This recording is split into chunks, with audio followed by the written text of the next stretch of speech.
Bible இயேசுவே நித்திய ஜீவனும் மெய்யான தேவனும் என்று வலியுறுத்துகிறது. ஆனபடியினால் இயேசு கிறிஸ்துவை நீங்கள் விசுவாசித்து தேவனாகிய அவரை ஏற்றுக்கொண்டு அவருக்குள் நிலைத்திருங்கள். பரலோக பாக்கியம் உங்களுடையதாய் இருக்கிறது.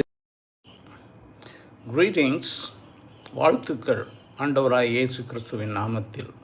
1 யோவான் 5ஆம் அதிகாரம் 20ஆம் வசனத்தை இப்பொழுது வாசிக்கிறேன். அன்றியும் நாம் சத்தியமுள்ளவரை அறிந்து கொள்வதற்கு தேவனுடைய குமாரன் வந்து நமக்கு புத்தியை தந்திருக்கிறார் என்றும் அறிவோம். அவருடைய குமாரனாகிய இயேசு கிறிஸ்து என்னப்பட்ட சத்தியமுள்ளவருக்குள்ளும் இருக்கிறோம். இவரே இயேசு கிறிஸ்துவே மெய்யான தேவனும் நித்திய ஜீவனுமாய் இருக்கிறார். இப்படி அந்த வசனம் சொல்லுகிறது. அப்படியானால் ஆண்டவராகிய இயேசு கிறிஸ்துவே நம்மளுடைய நித்திய ஜீவனாய் இருக்கிறார். ஜீவனை நாம் இழந்து நிற்கிறோம். ஆதாமில் கிட்டத்தட்ட 4000 ஆண்டுகளுக்கு முன்பதாக அவர் நித்திய ஜீவனாய் வெளிப்பட்டு நமக்கு வேண்டியது யாவற்றையும் முடித்து வைத்தார். கல்வாரி சிலுவையிலே பிறந்து மரித்து உயிர்த்து பரமேறினார். மீண்டும் வர இருக்கிறார்.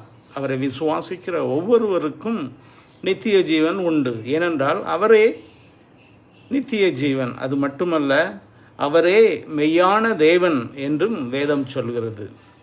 திருமறை தேவனுடைய வார்த்தை என்று சொல்லப்படுகிற பைபிள்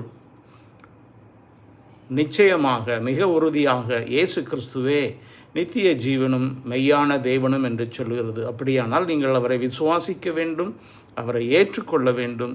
நித்திய ஜீவன் உங்களுக்கு ஆரம்பமாகி உங்களுக்குள் நிலை கொண்டு நீங்களும் அவரை தொடர்ந்து விசுவாசித்து அவருக்குள் நீங்கள் நிலை கொண்டிருப்பீர்களானால் பரலோக ராஜ்யத்திற்கு நீங்கள் பங்குள்ளவர்கள் ஆவீர்கள்.